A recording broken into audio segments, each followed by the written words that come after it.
Greetings everyone, I'm Michael and this is Credit Kuri, where we talk about credit, finance, and investments. To celebrate Black History Month here on the channel, we wanted to highlight some exceptional Black business owners for their contribution and overall success in their field. In today's video, we'll be discussing the life of Annie Minerva Turnbo, a pioneer in Black hair care. Growing up, born Annie Minerva Turnbo on August 9, 1869 in Metropolis, Illinois, she was the 10th of 11 children of Robert Turnbo, a poor farmer, and Isabella Cook Turnbo. Her parents died when she was young, and an older sister raised her. Although she did attend school, frequent illness caused her to withdraw before completing high school. As a young girl, Annie enjoyed fashioning her own and her sister's hair. She became aware of difference in hair texture and sought a way to straighten hair. Career. During the late 19th century, African American women used soaps, goat fat, and heavy oils to straighten their hair. Chemical straighteners often damaged the scalp and hair follicles. While living in Brooklyn, Illinois, around the turn of the century, Annie developed a chemical product that straightened African American hair without damage. She claimed to have studied chemistry and to have been influenced by her aunt, who trained as a herbalist doctor.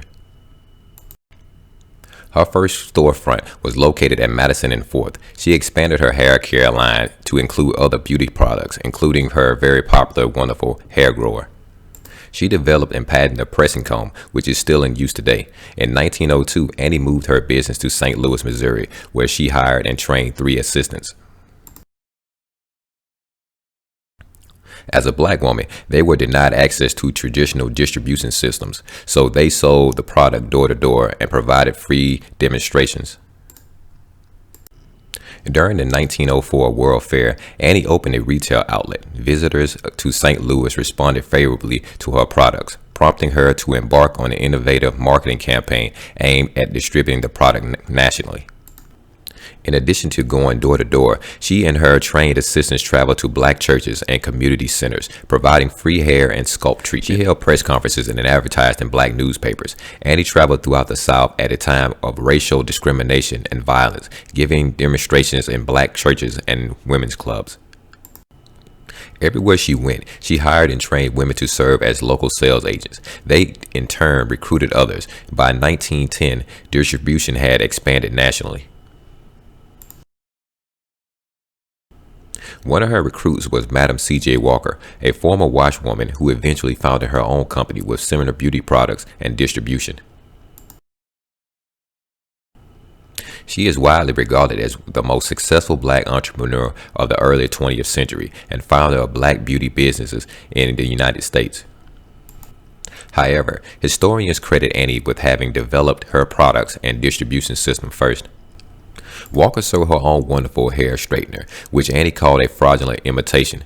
As a result, Annie trademarked Poro, a new name for her product and merchandising system, in 1906. Creating opportunity. In 1914, Annie married Aaron Eugene Malone, an ex-teacher and Bible salesman. Her husband became the company's chief manager and president. The young couple did more than just manufacture beauty supplies. They also provided a way for African American women to improve themselves on many levels. At the time when few career opportunities were available, Poro offered them a chance at economic independence. Annie believed that if African American women improved their physical appearance, they would gain greater self-confidence and achieve success in other areas of their lives. She was committed to community building and social welfare. To that end, she built Poro's College in 1918.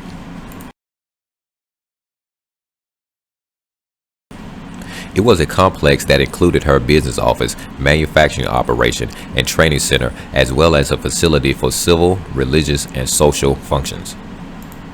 The campus was located in St. Louis' upper-middle-class Black neighborhood and served as a gathering place for the city's African Americans, who were denied access to other entertainment and hospitality venues.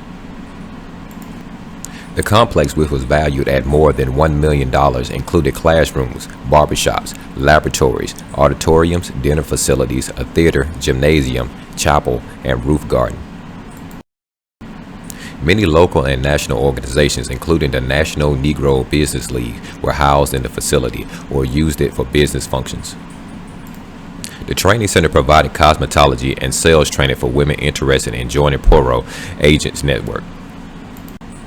It also taught students how to walk, talk, behave in social situations during the early 20th century.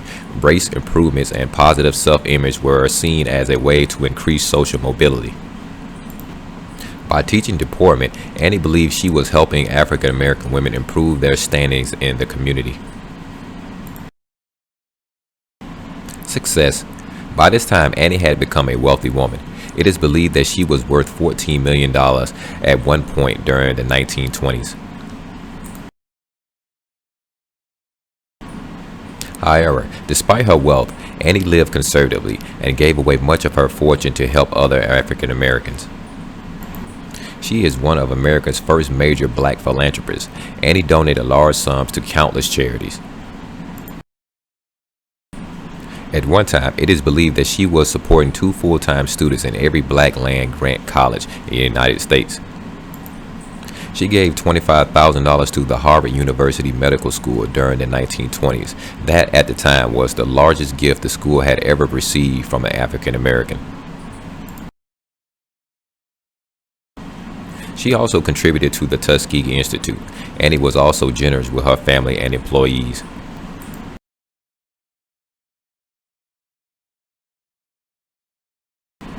A $25,000 donation from Annie helped build the St. Louis Colored YWCA.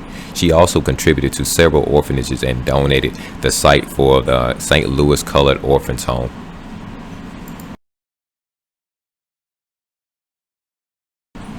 She raised most of the orphanage's construction costs and served on the home's executive board from 1919 to 1943. The home was renamed to Annie Malone's Children's Home in 1946. Malone also gave generous to her time in the community. She was president of the Colored Women's Federation Club of St. Louis, an executive committee member of the National Negro Business League, and a commission on the interracial cooperation.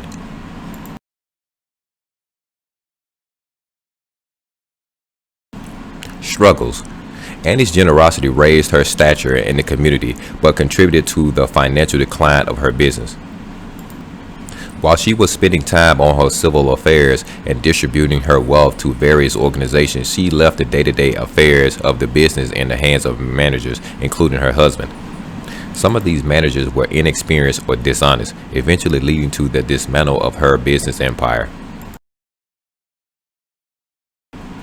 For the 6 years leading up to 1927, Annie and her husband Aaron became embroiled in a power struggle over control of the Poro business. The struggle was kept quiet until 1927, when Aaron filed for divorce and demanded half the business. He claimed that Poro's success was due to the contracts he brought to the company. He courted black leaders and politicians who sided with him in the highly publicized divorce. Annie Malone's devotion to black women and charitable institutions led Poro workers and church leaders to support her. She also had the support of the press and Mary Malone Bethan, president of the National Association of Colored Women. Having the support of so many powerful women helped Annie Malone prevail in the dispute and allowed her to keep her business. She negotiated a settlement of $200,000. In 1930, Annie moved her business to Chicago, where its location became known as the Poro Block.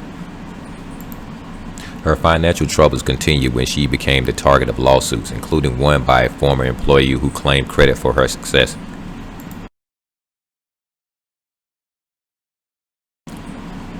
When the suit was settled in 1937, she was forced to sell the St. Louis property.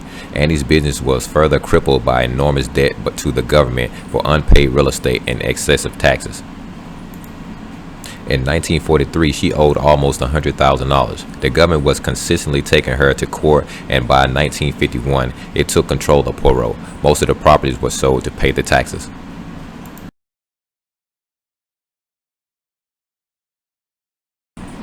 Death.